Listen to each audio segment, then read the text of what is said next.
Bonjour à tous, que Dieu vous bénisse. Bonjour, que la grâce de Dieu soit avec vous. Soyez remplis de la faveur et de la présence de Dieu. Que Dieu vous bénisse, que Dieu vous bénisse, que Dieu vous fortifie. Que Dieu vous imprègne de la plénitude de son esprit. Soyez remplis de la présence de Jésus. Soyez remplis de la grâce de Dieu. Soyez remplis de la faveur de Dieu. Que Dieu vous bénisse, que Dieu vous bénisse. Que Dieu vous bénisse, que Dieu vous bénisse.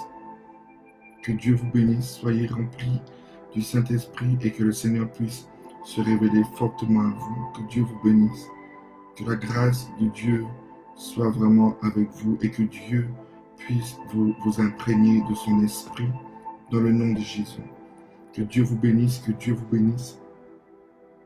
Soyez remplis de la grâce et de l'amour du Seigneur. Soyez remplis de la présence de Jésus. Soyez remplis de la présence du Saint-Esprit. Soyez remplis de la présence du Roi des Rois. Que Dieu vraiment puisse vous fortifier. Que Dieu puisse vraiment vous imprégner de sa plénitude. Que Dieu vous imprègne de sa force. Soyez bénis dans le nom de Jésus. Soyez bénis, soyez bénis, soyez bénis. Que vous ne manquiez de rien, que vous ne manquiez pas de la grâce de Dieu, que vous ne manquiez pas de la présence de Dieu, que vous ne manquiez pas de la force de Dieu. Soyez imprégnés de Jésus-Christ. Soyez imprégnés du salut, soyez imprégnés de la force du Seigneur. Soyez imprégnés de la grâce de Dieu. Soyez imprégnés de Jésus.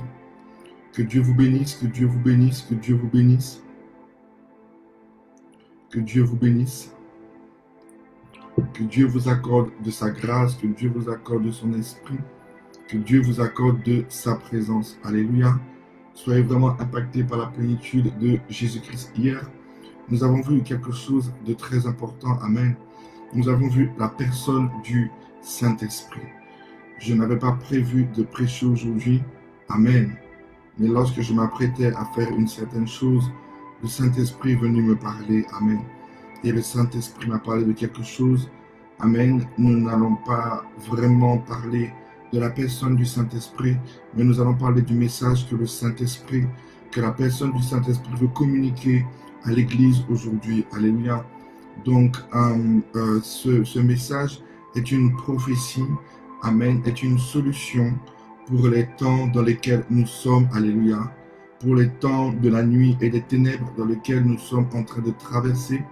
Le Saint-Esprit veut donner la révélation de comment nous devons nous comporter et qu'est-ce que nous devons faire, alléluia, pour pouvoir résister au temps de la nuit dans lequel nous sommes, alléluia. Nous devons comprendre fortement que nous sommes dans le temps des ténèbres, alléluia. Nous sommes dans le temps où les puissances des ténèbres sont réelles, alléluia. Nous sommes comme dans une vallée de l'ombre de la mort, alléluia. La mort rôde autour de nous et ça, nous devons en prendre conscience. La mort est en train de rôder dans le monde, alléluia.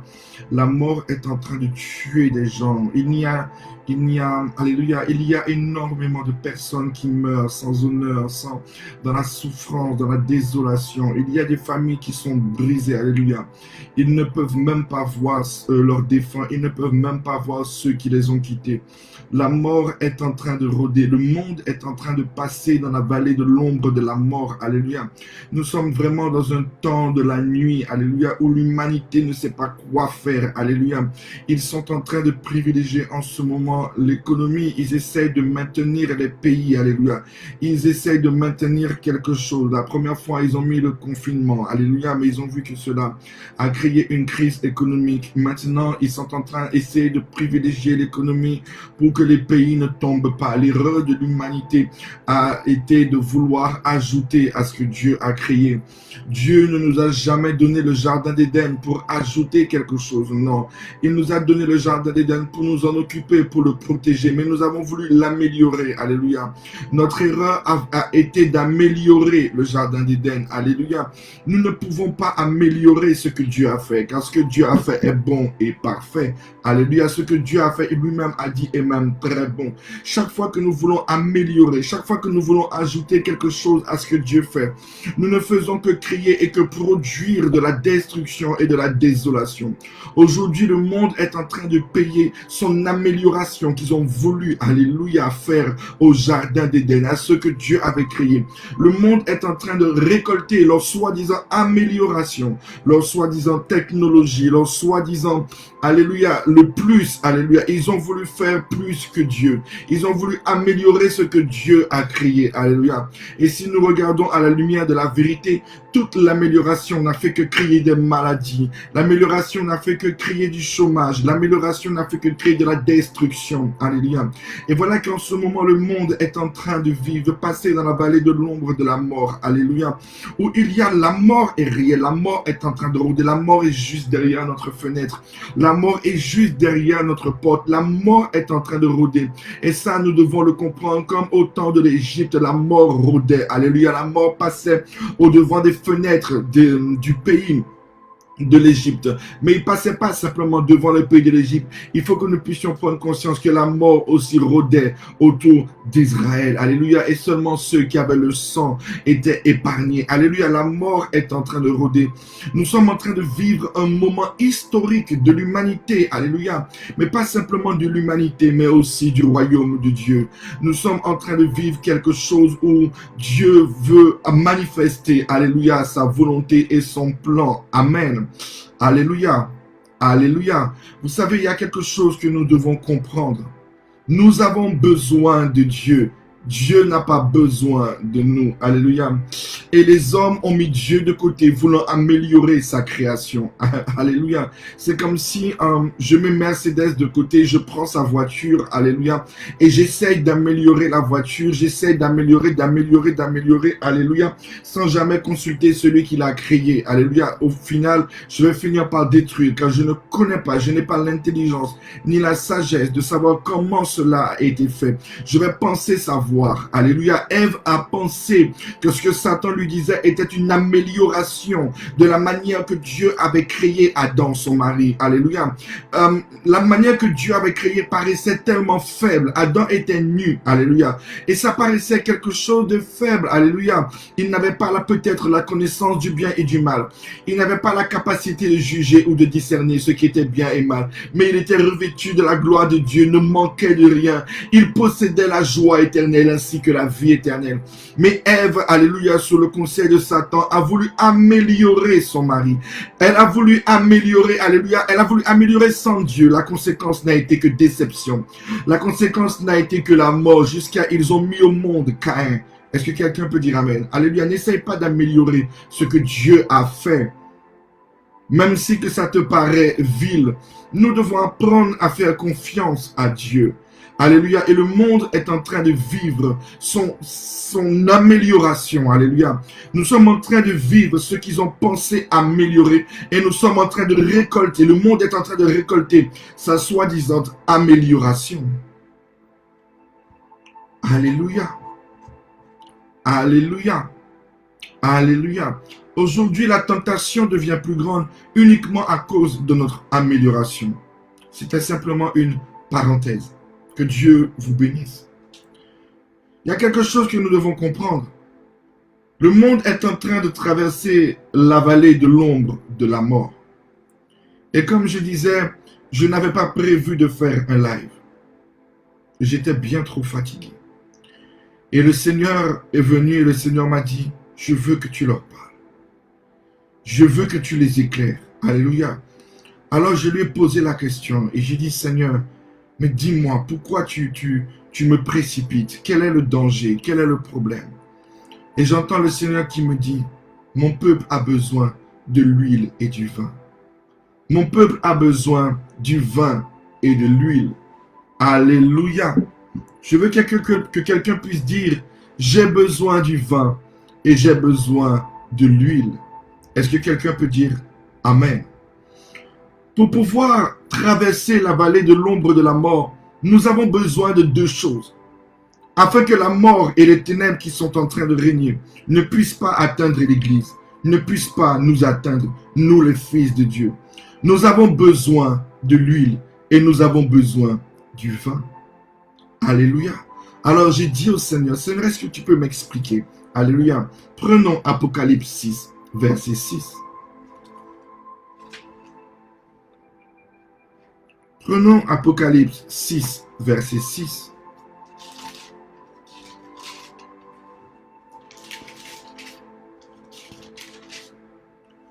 Apocalypse 6, verset 6 nous dit: Et j'entendis au milieu des 4 êtres vivants une voix qui disait: Une mesure de blé pour un denier et 3 mesures d'orge pour un denier. Mais ne fais point de mal à l'huile et au vin. Alléluia. Ne fais point de mal à l'huile et au vin. Alléluia. Ne fais point de mal à l'huile et au vin.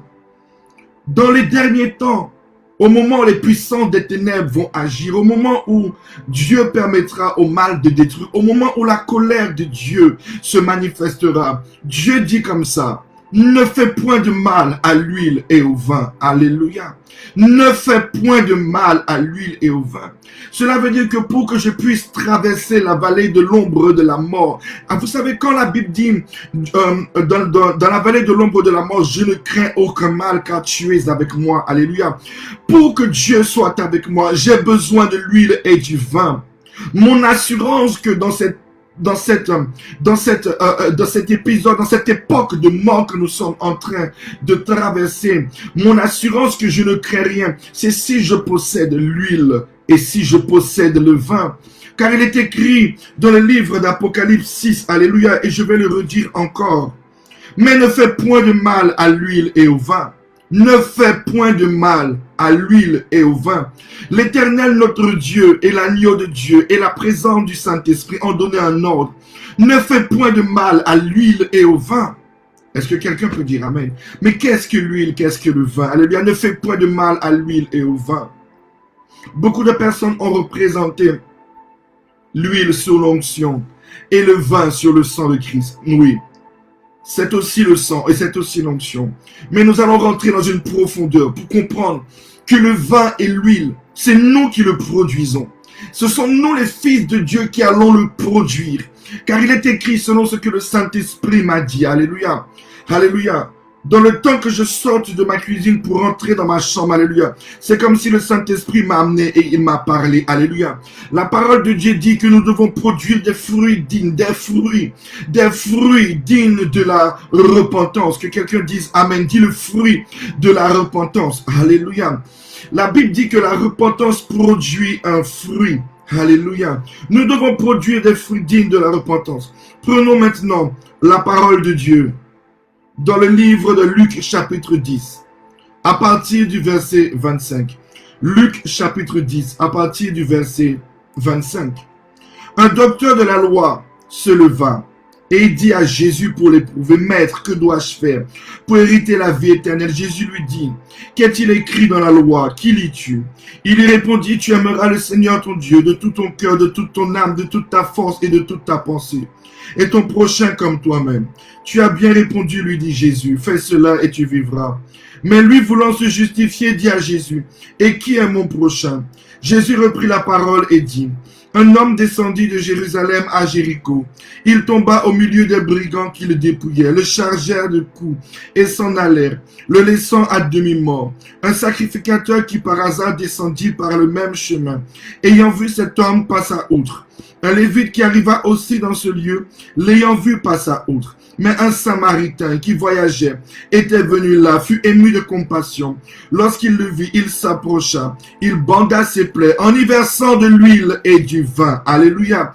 Il s'approcha, banda ses plaies en y versant de l'huile et du vin. Puis il le mit sur sa propre monture, le conduisit à l'hôtellerie et prit soin de lui. Alléluia, alléluia, alléluia. Que Dieu soit glorifié. Le Saint-Esprit est là. Le Saint-Esprit veut nous communiquer une révélation pour traverser sans crainte la vallée de l'ombre de la mort. Le Saint-Esprit veut nous parler ce soir. Et la Bible nous dit que, alléluia, le vin et l'huile n'étaient pas dans la vie du sacrificateur. Je veux que l'intelligence de quelqu'un soit ouverte. Il y a un homme qui est tombé, alléluia, il a été battu par les brigands car il sortait de Jérusalem pour aller vers Jéricho. Est-ce que quelqu'un peut dire amen? Il y a un sacrificateur, le sacrificateur, alléluia, c'est un serviteur de Dieu, un homme de Dieu qui passe, alléluia, au devant de cet homme, alléluia. Mais le sacrificateur n'a pas pris égard à cet homme, car malgré qu'il est un homme de Dieu, alléluia, malgré qu'il n'est pas rempli de Dieu, il ne portait pas l'huile et il ne portait pas le vin. Que quelqu'un dise amen. Et voilà qu'un lévite, alléluia, les lévites sont ceux qui servent dans la maison de Dieu. Ce sont les chantres, alléluia, qui chantent à la gloire de Dieu. Ce sont ceux qui portent les ornements sacrés de l'Éternel, alléluia. Mais malgré qu'il était lévite, il ne portait pas sur sa vie l'huile et le vin. Est-ce que quelqu'un peut dire amen? Il ne portait pas ni l'huile ni le vin. Alléluia. Ça veut dire que le sacrificateur et le lévite, s'il était dans le temps dans lequel nous sommes, la maladie que nous voyons, la mort qui est en train de régner l'aurait atteint. Non, je veux que quelqu'un dise amen. Nous ne sommes plus dans le temps d'être des sacrificateurs et des lévites simplement dans un titre, simplement dans une apparence, simplement dans une acclamation des hommes. Nous voulons des lives où nous voulons simplement que les gens nous voient chanter. Nous voulons simplement que les gens nous voient servir Dieu. Nous voulons simplement que les gens nous donnent des acclamations ou des titres. Voilà un homme qui était sacrificateur et un autre homme qui était lévite. Mais il ne portait pas ni l'huile ni le vin. Alléluia. S'il vivait dans le siècle dans lequel nous sommes en train de vivre, la mort aurait pu les atteindre. Car il est écrit dans Apocalypse 6 au verset 6. Alléluia. Tu ne toucheras pas l'huile et le vin. Il n'était pas écrit tu ne toucheras pas le sacrificateur. Il n'était pas écrit tu ne toucheras pas le diacre. Il n'était pas écrit tu ne toucheras pas le prophète. Il n'était pas écrit tu ne toucheras pas le chantre. Il n'était pas écrit tu ne toucheras pas le sacrificateur. Il n'était pas écrit tu ne toucheras pas les lévites. Il n'était pas écrit tu ne toucheras pas celui qui va à l'église. Il n'était pas écrit tu ne toucheras pas celui qui chante à la chorale. Il n'était pas écrit tu ne toucheras pas le responsable de l'église. Il était écrit tu ne toucheras pas tu ne toucheras pas l'huile et le vin. Alléluia. Le sacrificateur et le lévite n'avaient pas d'huile et ils n'avaient pas le vin. Que quelqu'un dise amen. Le sacrificateur n'avait ni huile ni vin. Le lévite n'avait ni huile ni vin. Mais il est écrit dans Apocalypse, le Saint-Esprit est venu me dire, le temps que je sorte de ma cuisine pour aller vers ma chambre, parce que j'étais très épuisé au point que je sentais que j'allais tomber. Le Seigneur me dit, Enoch, vous avez besoin de l'huile et du vin pour traverser la vallée de l'ombre de la mort. La mort est en train de régner. Mon peuple a besoin de l'huile et du vin. Alléluia. Alléluia. Alléluia. Alléluia. Mais regardez qui possédait l'huile et le vin. Le Samaritain, celui que personne ne voulait poser son regard. La Bible dit que lorsque Jésus parlait avec la Samaritaine, alléluia, lorsque Jésus parlait avec la Samaritaine, lorsque les disciples sont venus, ils ont dit, mais comment Jésus peut parler avec une Samaritaine? Les Juifs ne peuvent pas se mélanger, alléluia, parce que le Samaritain n'avait rien pour paraître être, le Samaritain n'avait rien pour prouver qu'il est fils de Dieu. Il n'est pas revêtu d'ornements sacrés. Le Samaritain n'a pas de titre, alléluia. Le Samaritain ne s'arrête pas par rapport à ce que les gens disent de lui.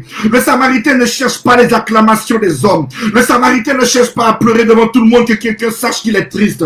Le Samaritain ne cherche pas, alléluia, à être dépité quand il est en jeûne. Le Samaritain ne cherche pas le regard des autres, alléluia. Mais lui, le Samaritain, qui n'était pas un sacrificateur, il n'était pas un lévite, il possédait quelque chose, alléluia. Il portait en lui le fruit digne de la repentance, alléluia. Le fruit digne de la repentance a produit le vin.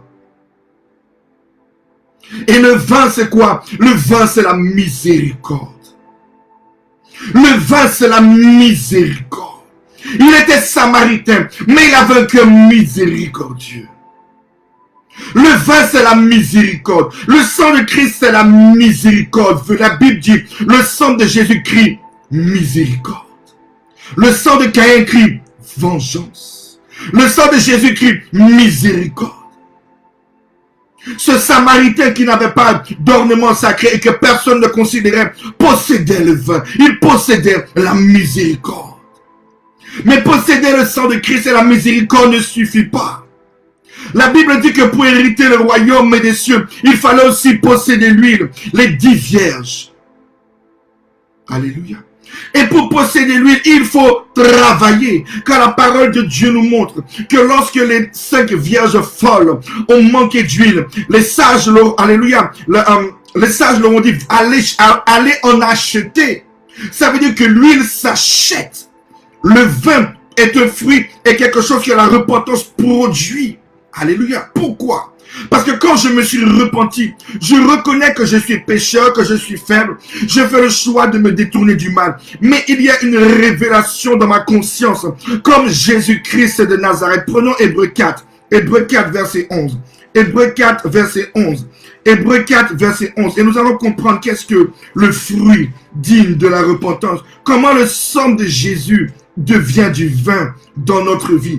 Et pourquoi c'est nous qui produisons ce vin. Hébreux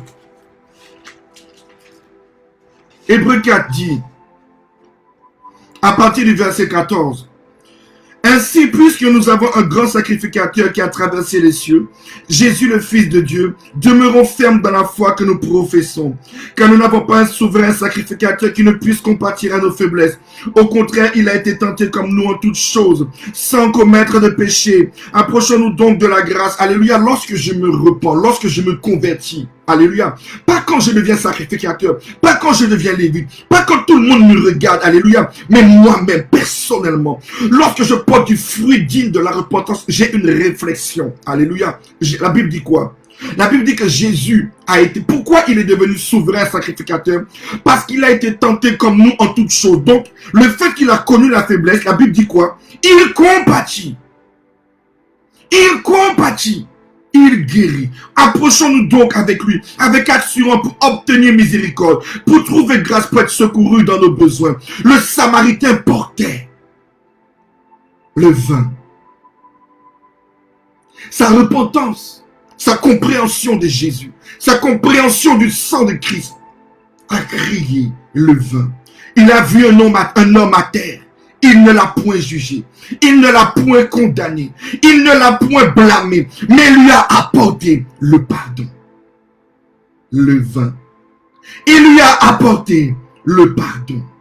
Verset 37 de Luc 10 dit, c'est celui qui a exercé la miséricorde envers lui. Le Samaritain a exercé la miséricorde. Le fruit dit, le vin, la miséricorde. Alléluia. Alléluia. Alléluia. Alléluia.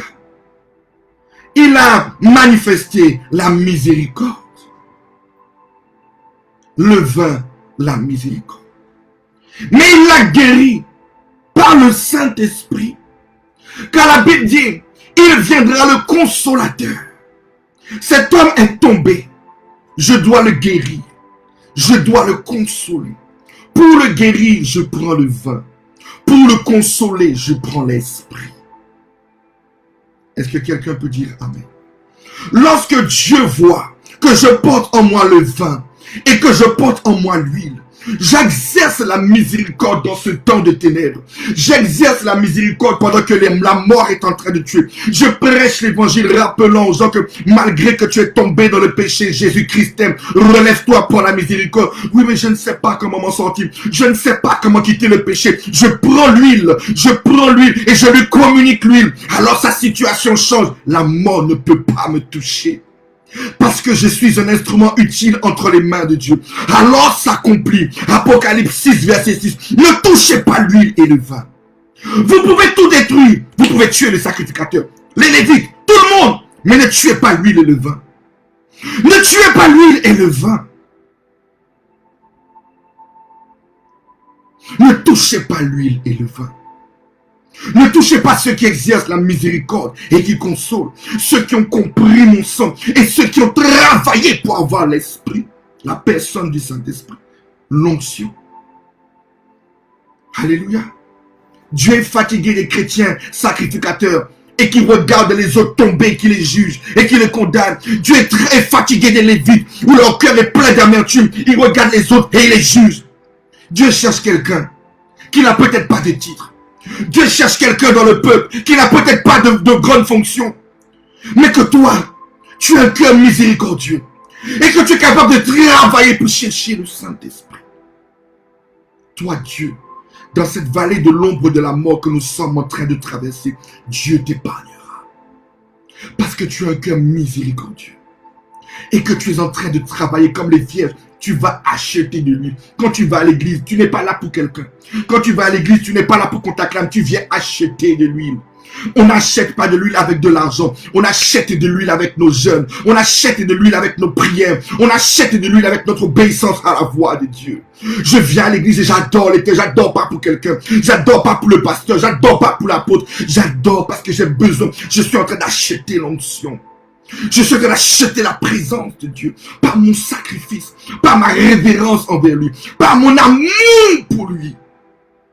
Alors quand je marche dans la vallée de l'ombre de la mort, quand je marche dans ce monde où les ténèbres sont en train de traverser, je donne ce vin à ceux qui m'entourent. Alléluia, exactement comme Moïse a donné le vin au temps de l'Égypte. Je donne le vin à ceux qui m'entourent et je les console par l'onction que je puise. Je les guéris et je les console. Alors Apocalypse 6 s'accomplit sur ma vie. La mort ne me touchera jamais.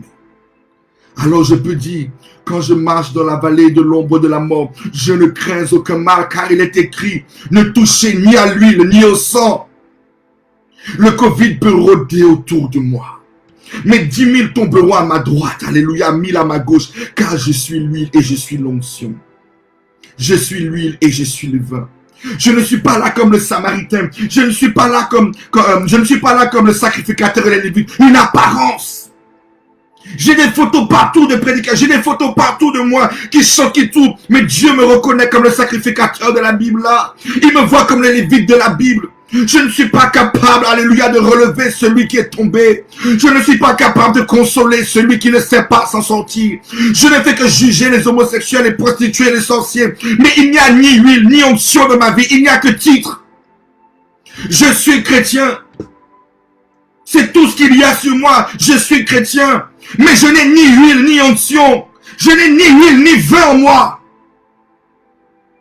Et après, quand la condamnation me détruit, je me dis, mais pourquoi Dieu ne m'a pas sauvé? Il est écrit dans l'Apocalypse 6. Ne touchez ni à l'huile, ni au vin. Il n'était pas écrit, ne touchez pas au sacrificateur de Lévite. Quel est le fruit que tu portes? Est-ce que ta compréhension de l'évangile produit du vin? Le vin nouveau. Le vin nouveau. La miséricorde dont les brebis qui sont là en train de mourir ont besoin. Ou ceux qui ont avorté et qui pensent que leur vie est finie et que Dieu ne les aime pas. Est-ce que tu es capable d'aller dire à ceux qui ont avorté, Dieu t'aime encore? Et dans leur cœur blessé, détruit, parce que tu ne peux pas consoler une femme qui a avorté. Mais va acheter l'onction. Va acheter l'onction. La personne du Saint-Esprit la consolera. La personne du Saint-Esprit lui fera comprendre, je ne t'ai pas abandonné. Jésus-Christ lui enlèvera la culpabilité. Et le Saint-Esprit la fortifiera. Et elle rentrera à la bergerie. Portes-tu l'huile et le vin? Ou es-tu simplement un sacrificateur, un lévite, que Dieu n'a pas besoin? Il y a une prostituée qui a besoin du vin et de l'huile. Il y a une adultérienne qui a besoin du vin et de l'huile. Il y a un débauché qui a besoin du vin et de l'huile. Il y a un sorcier qui a besoin du vin et de l'huile. Il y a quelqu'un qui est dans la masturbation qui a besoin du vin et de l'huile. Il y a des hommes de Dieu qui ont aussi besoin du vin et de l'huile. Il y a des apôtres qui ont besoin du vin et de l'huile. Il y a des églises qui ont besoin du vin et de l'huile. Où sont les Samaritains qui ont le vin et l'huile? Ou tout ce que vous voulez, c'est simplement un titre. Le Saint-Esprit m'a dit, dis-leur, s'ils veulent résister dans le temps dans lequel le monde est en train de traverser, ils doivent avoir le vin et l'huile. C'est cela que le Saint-Esprit veut utiliser pour faire briller sa lumière parmi les ténèbres. Alors cherche la personne de Jésus qui produira le vin. Et cherche la personne du Saint-Esprit qui produira l'huile. Alléluia. Parce qu'il y a quelqu'un qui en a besoin. Alléluia. Tu en as toi-même besoin. Mais il y a quelqu'un quelque part qui en a besoin. Il y a un SDF dans la rue qui en a besoin. Ta mère en a besoin. Tes collègues en ont besoin. Tes frères et sœurs en ont besoin. Ne fais pas comme les sacrificateurs de ce passage. Ne fais pas comme les lévites de ce passage. Mais sois le Samaritain. Et Jésus lui a dit, va, et toi fais de même. Alors à mon tour, je te dis, va, et toi fais de même comme ce Samaritain. Va communiquer le vin et l'huile au monde. Alors nous aurons l'assurance que dans la vallée de l'ombre de la mort, nous ne craindrons aucun mal. Et la mort aura beau rôder, comme nos présidents nous ont dit, nous allons devoir vivre avec ce virus. Mais nous allons vivre avec lui. Il va rôder autour de nous, mais nous ne craindrons rien, car nous possédons le vin et l'huile. Nous possédons le vin et l'huile. Alléluia. Car il est écrit, mais ne fais point de mal à l'huile et au vin. Ne fais point de mal à l'huile et au vin. Que Dieu vous bénisse. Que Dieu bénisse ma femme. Que Dieu bénisse mon fils Yohan. Que Dieu vous bénisse tous. Et je prie que la personne de Christ vous communique ce vin. Je prie que la personne du Saint-Esprit vous communique l'huile.